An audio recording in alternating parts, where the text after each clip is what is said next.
NASA Administrator breaks silence on Boeing crew flight return delay. NASA Administrator Bill Nelson has shared his thoughts about the delay surrounding Boeing's Starliner in bringing astronauts Butch Wilmore and Suni Williams from the International Space Station, ISS. His comments came after NASA press call yesterday that further extended the time the agency and Boeing are taking to analyze Starliner's data before they make a final call. As of now, the decision will be made next week, and in his remarks, Nelson said he appreciated his agency's teams that were working to ensure the crew's safe return.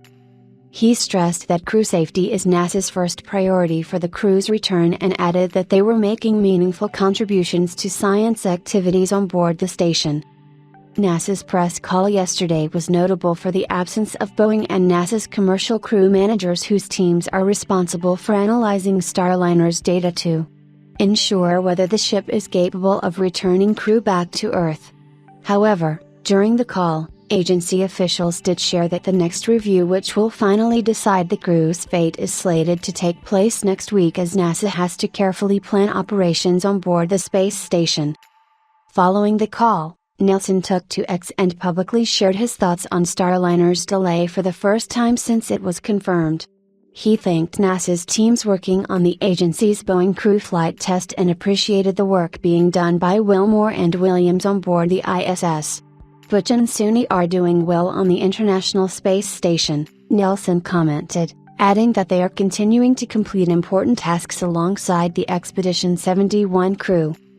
Along with Wilmore and Williams, NASA astronauts Jeanette Epps, Tracy Dyson, Don Pettit, Matthew Dominic and Mike Barrett are part of the astronaut complement that is currently inhabiting the ISS. Some of the work that Boeing's crew has done so far in space includes conducting kidney and bladder stone scans, repairing the station's exercise machine, working with ISS water system and examining Northrop Grumman's Cygnus cargo ship after its ISS docking. Nelson also stressed that Wilmore and Williams' safety is NASA's top concern when deciding their return journey.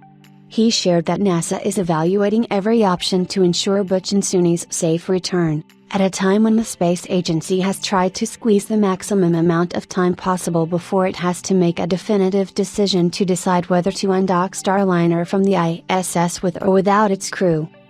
According to the Associate Administrator for Space Operations, Ken Boersachs, NASA will hold a flight readiness review by the end of next week at the earliest to make this decision. NASA is also eager to ensure continued access to space through Starliner, and a potential uncrewed return might not render the ship ineligible for future crewed missions to the ISS.